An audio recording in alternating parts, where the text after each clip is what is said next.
DGP को call करके बात कही कि आपके पास 2 दिन का मौका है, अगर 2 दिन के अंदर आपने उस एसीपी को सस्पेंड नहीं किया तो आने वाले जुम्मे के दिन बाद नमाज जुम्मा मेरे साथ पूरा शहर जो है तो रोड के ऊपर होगा और वो सैलाब आएगा कमिश्नर ऑफिस के ऊपर। हयात लेके चलो, कायनात लेके चलो, चलो तो सारे जमाने को साथ लेके चलो। ये जज्बा अगर किसी के अंदर दिखता है, ये जज्बा अगर किसी ने दिखाया है तो आपके कारपोरेटर हाजी साहब ने दिखाया। आज तक कोई ऐसा कानून नहीं है कि बटन खाने वाले और कोरस पीने वाले को आप ज्यादा दिनों तक जेल में रख सकें। अरे सियासत तो करते थे वो लोग, लेकिन किनके पीछे तुम छल्ले बन के फिरते थे? कांग्रेस और राष्ट्रवादी के पीछे तुम छल्ले बन के फिरते थे, गैरों को जिंदाबाद करते थे और अपने लोगों को मुर्दाबाद करते। मजलिस से इत्तेहादुल मुस्लिमीन ने कि मजलिस जो बात करती है वो काम करके दिखाती है। कोई अगर बोलता है कि ये हमने काम करे, ये हमारा है करके, तो आप मुझे मेरा गिरबान पकड़ के बता सकते कि ये किसने काम करके दिखाया? ये मजलिस ने काम करी। बहुत सारे मामला के अंदर औरंगाबाद में हम एक दूसरे को संभाल कर नहीं ले चल रहे हैं कि मजलिस इत्तेहादुल मुस्लिमीन सिर्फ एक सियासी जमात का नाम नहीं है, बल्कि ये जमात एक समाजी तहरीक बनकर आपके और हमारे दरमियान आई है। जब भी असदुद्दीन ओवैसी साहब औरंगाबाद आते हैं, जब भी जनाब इम्तियाज जलील साहब कोई प्रोग्राम लेते हैं, तो एक बात याद रखिए कि वो सबसे ज्यादा अगर किसी बात पर जोर देते हैं तो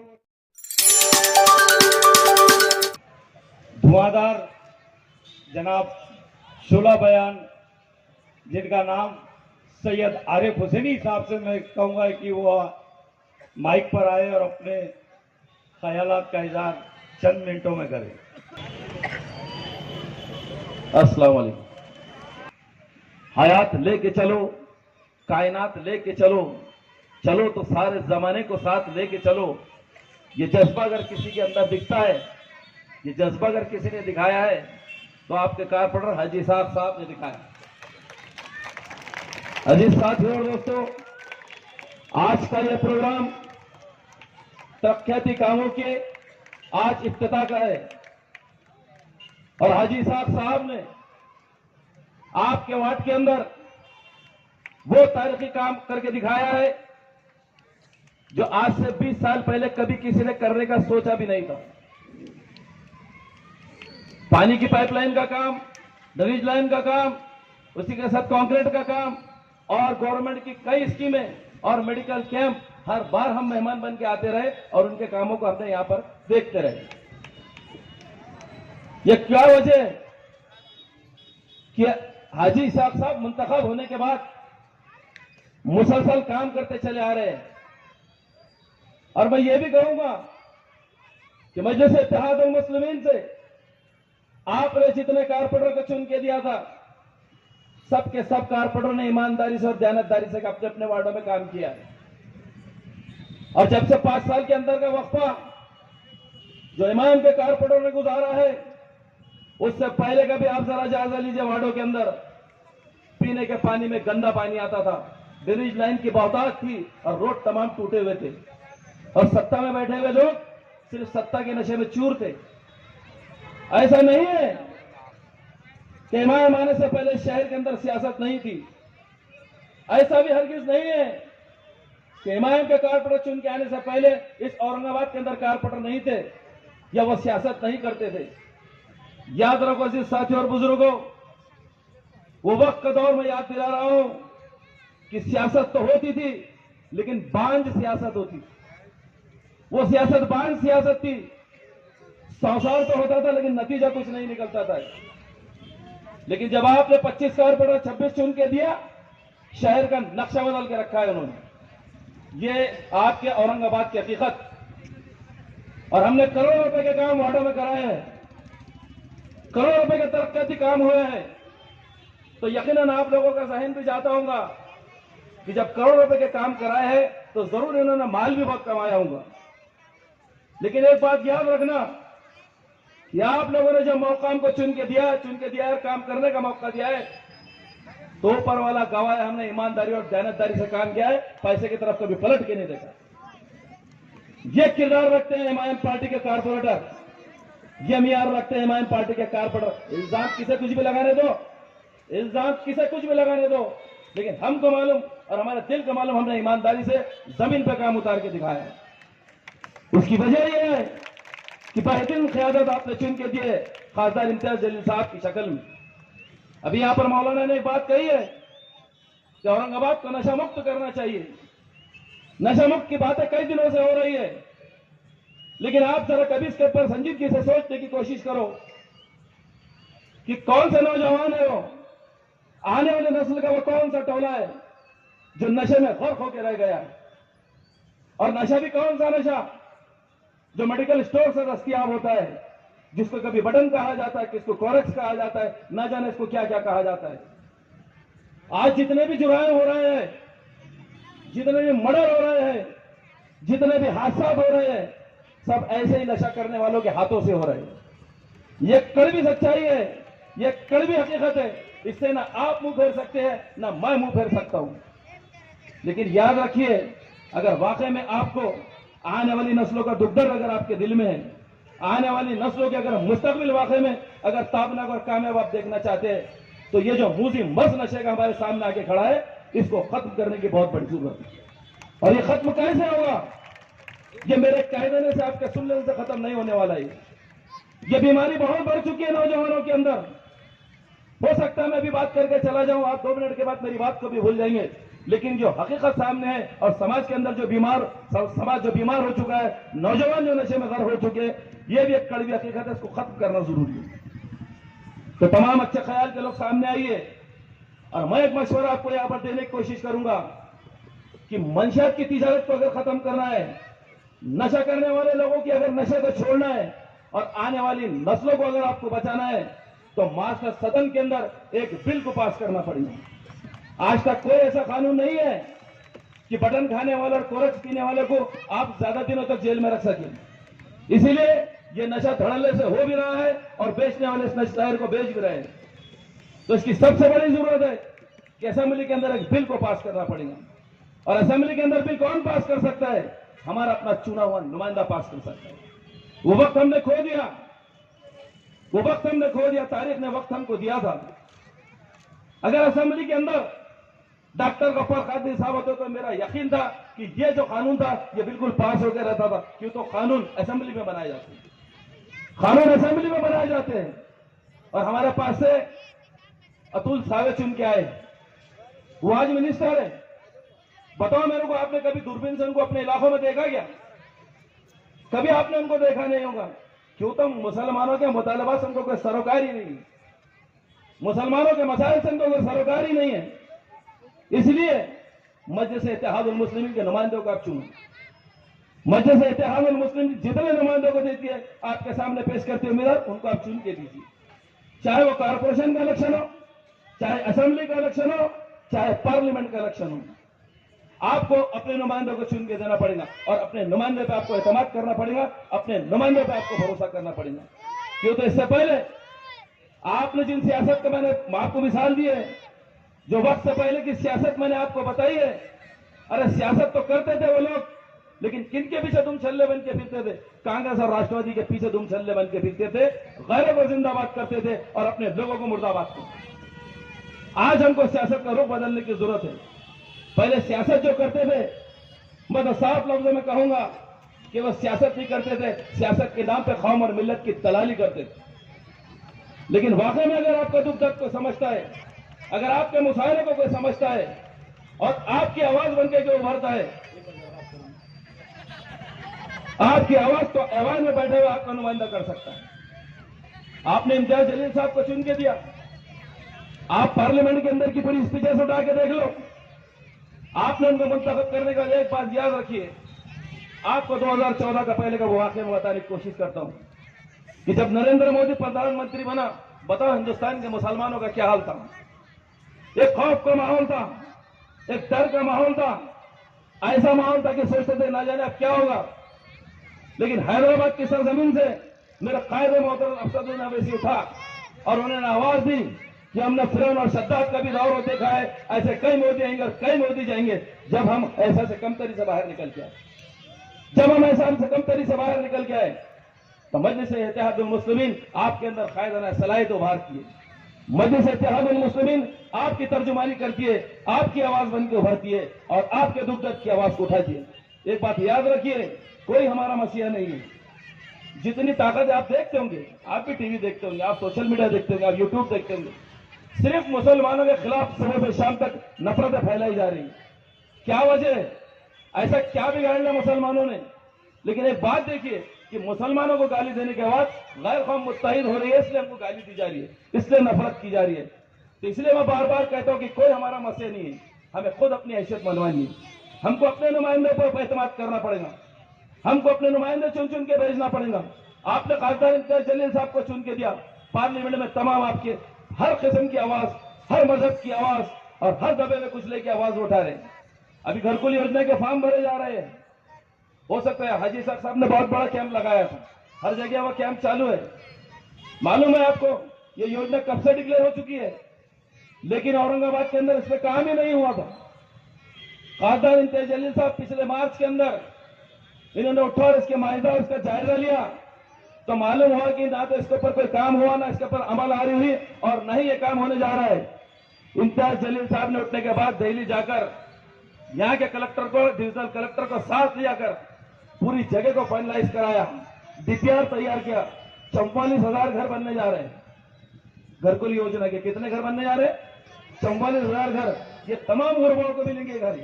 तो ये काम है आपका। आपने अपना नुमाइंदा चुन के दिया, वो आपकी आवाज बनकर उभरता है, आपकी बात को उठाता है। तो अजीज साथियों और दोस्तों, आप तमाम लोगों के सामने ये बात रखना, को से गुजार करना बहुत जरूरी था कि जितने कारपोरेटर है वो ईमानदारी से जमीन पर काम कर रहे हैं। और आपने एक बात देखी होगी, आपने एक बात देखा होगा, खासदार इम्तियाज जलील साहब की यहाँ पर आमद आ चुकी है और मैं आप तमाम लोगों से गुजारिश करूंगा कि खासदार इम्तियाज जलील साहब का खैर मकदम करें, उनका इस्तकबाल करें। खासदार इम्तियाज जलील साहब यहाँ पर तशरीफ ला चुके हैं और तमाम लोगों से हमारी गुजारिश है कि इस जलसे को बदमनी पैदा मत करो।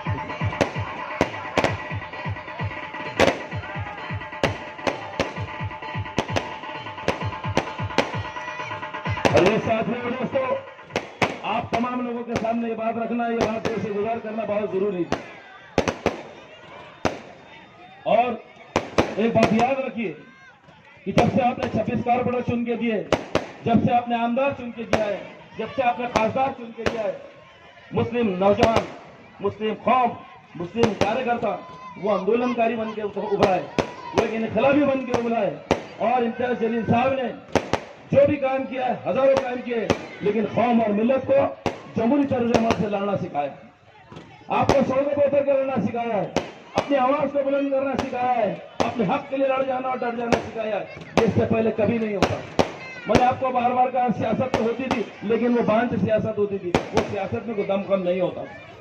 तो अजीज साथियों दोस्तों, आप तमाम लोगों के सामने मैंने तमाम बदलाव आपके सामने रखा है। तो आप आने वाले इलेक्शनों के अंदर मैं तमाम के तमाम लोगों से गुजारिश करूंगा कि जाओ, जितने लोगों से मुलाकातें थी उनसे कहो कि जितने इमाम अपने उम्मीदवार देंगे आप सबको मुंतखब करो। तमाम कारपोरेटरों ने अपने अपने वार्डों के अंदर पूरी ईमानदारी ध्यानदारी से काम किए, उनके कामों को देखो और उनके कामों को देखने के बाद फिर आप फैसला करके वोट देने की कोशिश कीजिए। वो आखिरदावाना अल्हम्दुलिल्लाह रब्बिल आलमीन। बहुत बहुत शुक्रिया जनाब आरिफ हुसैनी साहब, अली जनाब इम्तियाज जलील साहब, डॉक्टर अब्दुल गफ्फार कादरी साहब, मौलाना महफूजुर रहमान साहब, जिला सदर समीर साजिद बिल्डर साहब, शहर सदर शारिक नक्शबंदी साहब और तमाम ही कॉर्पोरेटर और सामने बैठे बुजुर्गों, भाइयों, दोस्तों, अस्सलाम वालेकुम रहमतुल्लाहि व बरकातहू। क्योंकि वक्त बहुत तंग है और हमारे कायदीन यहाँ पर तशरीफ फरमा है, तो मैं 2 या 3 मिनट के अंदर अपनी बात रखूंगा। सबसे पहले तो आप लोगों को ये कहूंगा कि जब पार्लियामेंट के इलेक्शन आए, आप लोगों ने इत्तेहाद का सबूत देते हुए जिस खासदार को यहां से चुनकर दिया था, तो आज उसकी अहमियत इतनी बढ़ चुकी है कि आज से 2 दिन पहले पूना के अंदर एक बहुत बड़े ग्रुप ने एक आदर्श खासदार बोलकर साहब को अवार्ड दिया तो मैं आप तमाम से गुजारिश करूंगा कि साहब के लिए एक जोरदार तालियां बजाएं और आप तमाम की तरफ से मैं उनको मुबारकबाद भी पेश करूंगा। दोस्तों, आज हम जिस मौजू पे जमा हुए हैं, आप जानते हैं कि हाजी इसहाक लगातार सिर्फ रोड, ड्रेनेज, लाइट के काम नहीं, बल्कि इलेक्शन कार्ड हो, घरकुल की स्कीम्स हो, तमाम कामों के अंदर बहुत अपना योगदान देते हैं और हमेशा कोशा रहते हैं वार्ड के तरक्याती कामों के लिए। आज हम एक तरक्याती काम यहाँ किए तो 4 जनाब इम्तियाज जलील साहब ने शहर के अंदर जो है तो रोडों का इनॉग्रेशन करे। तो मजलिस इत्तेहादुल मुस्लिमीन का दूसरा नाम आज तरक्याती काम बन चुके हैं। ये सिर्फ आप लोगों की दी हुई ताकत है। और आज दूसरा जो मौजूद था कि हालात हाजिरा के ऊपर, तो मैं 2 मिनट के अंदर उसके ऊपर बात करूंगा कि जिस तरह खासा इम्तियाज जलील साहब ने एक मुहिम छेड़ी है कि नशा मुक्त हम औरंगाबाद बनाएंगे, तो ये आप लोगों के ताउन के बगैर नामुमकिन है। मैं आप लोगों से गुजारिश करता हूं कि आने वाली नस्लों को तबाही से बचाने के लिए आप लोगों को उठकर खड़ा होना पड़ेगा। आज अगर आपके घर का बच्चा उसमें मुलविस नहीं है तो आप खुश होने की जरूरत भी नहीं है, क्योंकि आज किसी का बच्चा उसके अंदर मुलविस है तो कल आपका बच्चा होने वाला है। आज हम देखते हैं कि बहुत सारे मामलात के अंदर औरंगाबाद में हम एक दूसरे को संभाल कर नहीं ले चल रहे हैं। आज मैं इस बार किराड़पुरे की बात करूंगा या और शहर के कई हिस्सों की बात करूंगा, तो मैं तमाम ही कारोबारियों से भी गुजारिश करता हूं कि हमको सोचना होगा कि हुकूक अल्लाह के बाद हुकूकुल इबाद भी हमारे लिए बहुत जरूरी है। आज हम रोडों के ऊपर जो ट्रैफिक का निजाम देखते हैं, आज हम खुद अड़चन बने हुए लोगों के लिए भी और खुद के लिए भी। दोस्तों, बोलना बहुत था, लेकिन हमारे कायदीन यहाँ पर मौजूद है और आप लोगों ने इस प्रोग्राम को जारी रखते हुए मैं आवाज दे रहा हूं हमारे दरमियान डाइस पर विराजमान शहर सदर अली जनाब शारिक नजबंदी साहब को कि वो अपनी 5 मिनट के अंदर अपनी तस्वीर ज़ब्त करें। नहमदुहु नसल्ली अला रसूलिहिल करीम, अम्मा बाद। स्टेज पे मौजूद कायदे मोहतरम जनाब इम्तियाज जलील साहब, कारगुजार सदर जनाब डॉक्टर अब्दुल गफ्फार कादरी साहब, तमाम जिम्मेदारान मजलिस, किराड़पुरे के नौजवान दोस्तों और बुजुर्गों, अस्सलाम वालेकुम रहमतुल्लाहि बरकातुहू। मुझे मालूम है कि आज आप जिस शेर की दहाड़ सुनना चाहते हैं उसकी तरफ इशारा करके बताइए कि किसकी आवाज सुनना चाहते हैं आप लोग। इम्तियाज जलील साहब को आने वाले इंतखाबात में मेरे ख्याल में वोटर्स की जरूरत नहीं पड़ेगी कि तो ये बच्चे हैं जो आने वाले दिनों में इंशाअल्लाह वोटर्स बनेंगे और एक मरतबा फिर एक मजबूत क़यादत को दिल्ली भेजेंगे। मेरे नौजवान दोस्तों और बुजुर्गों, बहुत मुख्तसर सा वक्त है, बस इस 5 मिनट के अंदर मैं ये कहना चाहूंगा कि मजलिस इत्तेहादुल मुस्लिमीन सिर्फ एक सियासी जमात का नाम नहीं है, बल्कि ये जमात एक समाजी तहरीक बनकर आपके और हमारे दरमियान आई है। जब भी असदुद्दीन ओवैसी साहब औरंगाबाद आते हैं, जब भी जनाब इम्तियाज जलील साहब कोई प्रोग्राम लेते हैं, तो एक बात याद रखिए कि वो सबसे ज्यादा अगर किसी बात पर जोर देते हैं तो वो चाहते हैं कि मिल्लत इस्लामिया का नौजवान हो या मिल्लत इस्लामिया का बच्चा हो या हमारी आने वाली नस्लें हो, वो इस मुल्क में जैसे दूसरी कौमों के बच्चे जिंदगी गुजारते हैं, जैसे दूसरे नौजवान तालीम हासिल करते हैं, जैसे दूसरी कौमों के लोग कारोबार करते हैं, ये चाहते हैं कि हमारी आने वाले नस्लें भी उन्हीं के मुकाबले में खड़े रह सके। इसीलिए मजलिस इत्तेहादुल मुस्लिमीन का मकसद सिर्फ इंतखाबात के दौरान दरमियान आकर आपसे वोट मांगना मकसद नहीं होता, बल्कि हमारे कायदीन का बुनियादी मकसद ये है कि वो हमारी आने वाली नस्लों को इस मुल्क में इस काबिल बना सके ताकि वो अपनी जिंदगी वकार और इज्जत के साथ गुजार सके।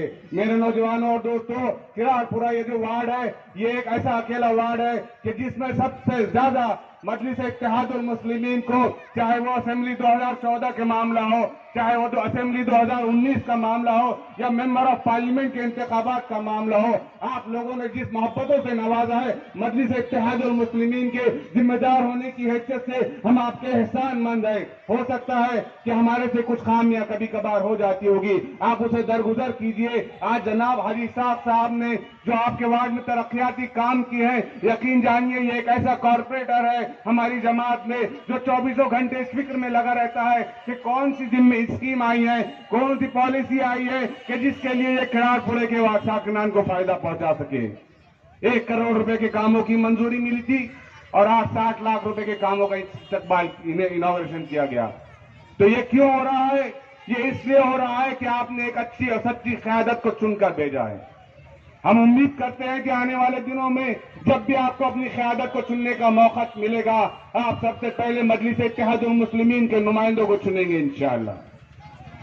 बहुत ज्यादा वक्त इस वक्त तकरीर का नहीं है, मेरे कायदीन यहां पर मौजूद है। मैं इसाक हाजी साहब से बस यही एक शेर कहना चाहूंगा कि आपको इस एक इनॉग्रेशन के ऊपर नहीं रुकना है हाजी साहब। नहीं तेरा नशेमन कसर सुल्तानी की गुंबद पर, नहीं तेरा नशेमन खसरे सुल्तानी की गुंबद पर, तू चाही है बसेरा कर पहाड़ों की चट्टानों पर। अभी कई करोड़ों,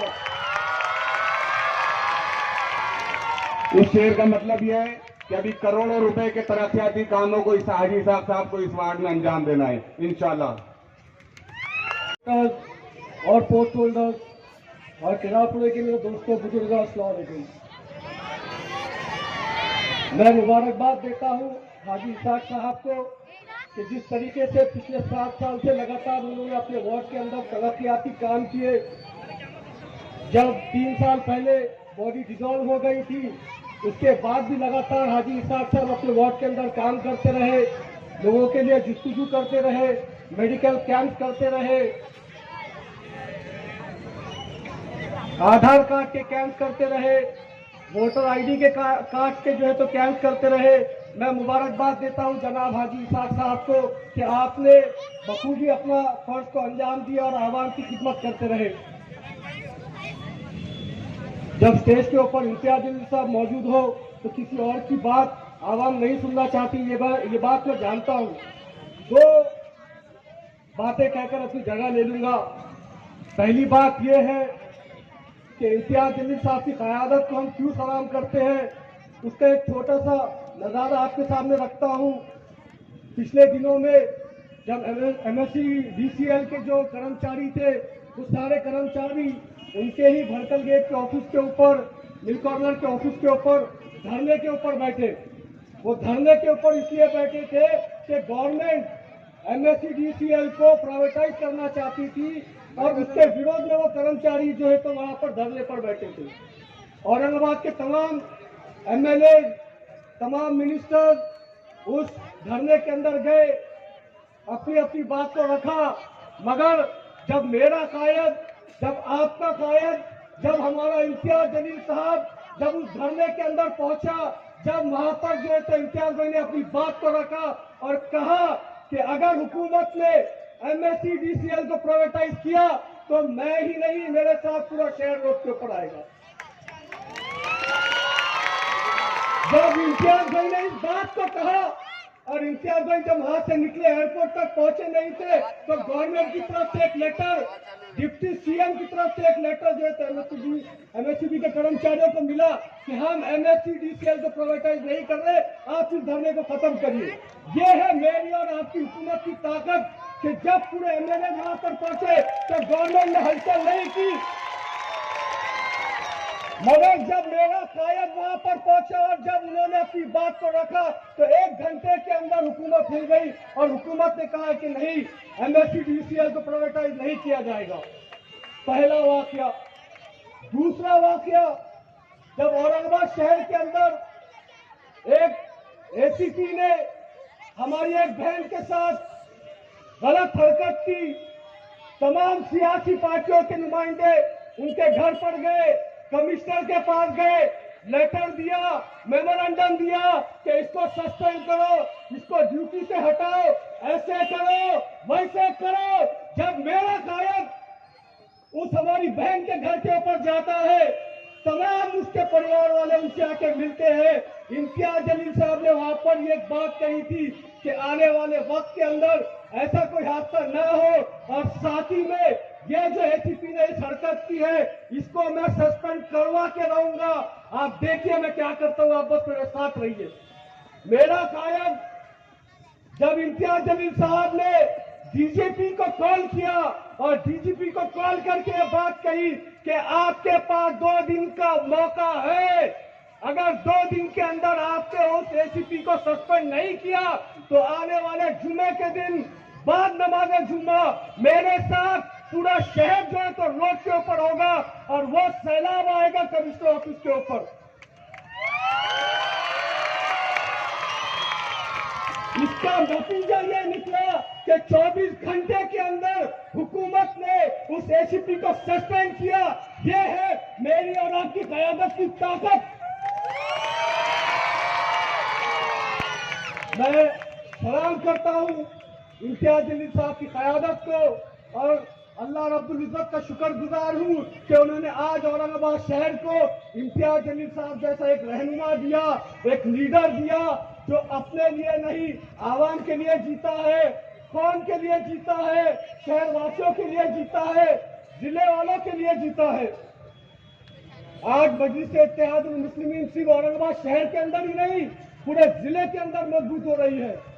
हर समाज का, चाहे वो बम्बन समाज हो, चाहे मराठा समाज हो, चाहे हमारा ओबीसी समाज हो, हर समाज का व्यक्ति सिर्फ औरंगाबाद शहर के अंदर ही नहीं बल्कि पूरे जिले के अंदर मेरे और आपके कायद की जो तो तारीफ करते हुए नहीं सकता, समाज के साथ जुड़ने के लिए जुस्तजू करता है। यह है मेरी और आपकी क़यादत। एक शेर कह के अपनी जगह ले लूंगा। ये शेर वैसे इम्तियाज जलील साहब का ही कहा हुआ है, वैसे हम भी शेर इम्तियाज नहीं कही है। कभी मामूली लड़के हुआ करते थे, आज इम्तियाज जलील साहब ने औरंगाबाद जिले का सदर बना दिया। शेर ऐसा है, कदम कदम पे उजाले उतर के आएंगे, कदम कदम पे उजाले उतर के आएंगे, तेरे नसीब में तारे उतर के आएंगे, सहारा बन के निकल घर से बेसहारों का, तेरी मदद को फरिश्ते भी निकल के आएंगे। जैसे शारेक नजबंदी साहब ने कहा था कि इम्तियाज जलील साहब के इलेक्शन में नौजवान भी काम करते, बुजुर्ग भी काम करते, बच्चे भी काम करते। मैं कहता हूँ अल्लाह के तरफ से फरिश्ते भी काम करते। जज़ाकल्लाह, शुक्रिया बहुत बहुत। अस्सलाम वालेकुम। यहाँ तशरीफ रखा खासदार इम्तियाज जलील साहब, कार्याध्यक्ष डॉक्टर गफ्फार कादरी साहब, शहर अध्यक्ष शारेक नजबंदी साहब, जिला अध्यक्ष समीर साजिद बिल्डर साहब, हमारे आरिफ भाई, फिरोज भाई और तमाम कारपोरेटर महल्ले के जिम्मेदार जो मंच पे बैठे हुए, मेरे दोस्तों और मेरे भाई बुजुर्गों दोस्तों, ये काम जो है बहुत दिन से पीछे पड़े हुआ था। हमारी कमजोरी थी कि हमने उसको टाइम पे काम नहीं किया, क्योंकि बीच में कोरोना आ गया, उसके बाद में हमारा कार्यकाल खत्म हो गया। उसके बाद में फिर तो हमारे पूरे खासदार इम्तियाज जलील साहब के पास में हमारी पूरी टीम गई थी 2021 में महानगर हमारे कारपोरेटर। उनसे कहा था कि भाई वार्ड में पूरे औरंगाबाद के वार्ड का पूरे हाल है। तो इम्तियाज जलील साहब ने उस टाइम के जो कमिश्नर थे अस्ति कुमार पांडे, उनको एक लेटर लिखा कि वो पूरे औरंगाबाद शहर के हालात के ऊपर कुछ बजट दीजिए। तो उन्होंने 1-1 करोड़ रुपए हर वार्ड को दिया था, जिसमें से मेरे किराड़पुरे को 1 करोड़ रुपए मिला था। तो उसमें से 60 लाख रुपए का काम में ये हुआ। तो जो कि अपन 28/12/2021 को लेटर दिए थे, उसके बाद में उसकी मंजूरी हुई तुम्हारे 27/4/2022 को। ये काम 450 की लाइन डेनिस की लाइन है, 15 लाख का पानी की लाइन है, 30 लाख रुपए की कांक्रीट का है, 30 लाख रुपए का, ऐसा 75 लाख रुपए काम है। और उसमें हमारे साथी साथ दिए थे अशरफ पठान साहब ने, जो एक एनसीपी का कार्यकर्ता है। उन्होंने मुझसे कहा था कि यार अपना ये काम नहीं हो रहा, तो मतलब हमने तो लेटर दिए, सामने लेटर दिए, हमने काम करे, उसका टेंडर को लगे हुए, तो पर उन्होंने भी फॉलोअप लिया, उनका भी शुक्रिया अदा मैं यहाँ पे करना चाहता हूँ। और ये मैं आपको बताना चाहता हूँ कि ये किराड़पुरे का एक बहुत बेहतरीन रास्ता बनने जा रहा है। मजलिस-ए-इत्तेहादुल मुस्लिमीन में ये मेरा काम नहीं है, ये मजलिस का काम है। मछली से इत्यादि मुस्लिम का काम है। इससे पहले जो हमने जो काम किए, हमने 2200 की पानी की पाइपलाइन डाले, हमने 72 गल्ले का कांग्रेस का काम किए, 52 गल्ले हमने पानी अपने डेनिस का काम किए। फिर भी कुछ लोग बोलते काम नहीं हुआ। मेरे भाई जो 20 साल से काम नहीं हुआ, तो मजलिस से इत्तेहादुल मुस्लिमीन ने अभी करके दिखाया कि नहीं दिखाया, आप बताइए। खास और इम्तियाज जलील के नेतृत्व में काम करके दिखाया, डॉक्टर गफ्फार कादरी साहब के नेतृत्व में काम करके दिखाया। ये मजलिस से इत्तेहादुल मुस्लिमीन है, ये मजलिस जो बात करती है वो काम करके दिखाती है। कोई अगर बोलता है कि ये हमने काम करे, ये हमारा है करके, तो आप मुझे मेरा गिरबान पकड़ के बता सकते हैं कि ये किसने काम करके दिखाया। ये मजलिस ने काम करी। ये मैं अपनी बात को नहीं करता हूँ कि मैंने काम करा है। ये जो भी काम हो रहा है ये हमारी तंजीम ने काम किए। मैं इतनी बात करके खत्म करता हूँ, क्योंकि बोलने वाले बहुत ही हमारे फायदा आए हुए हैं। तो शुक्रिया, खुदा।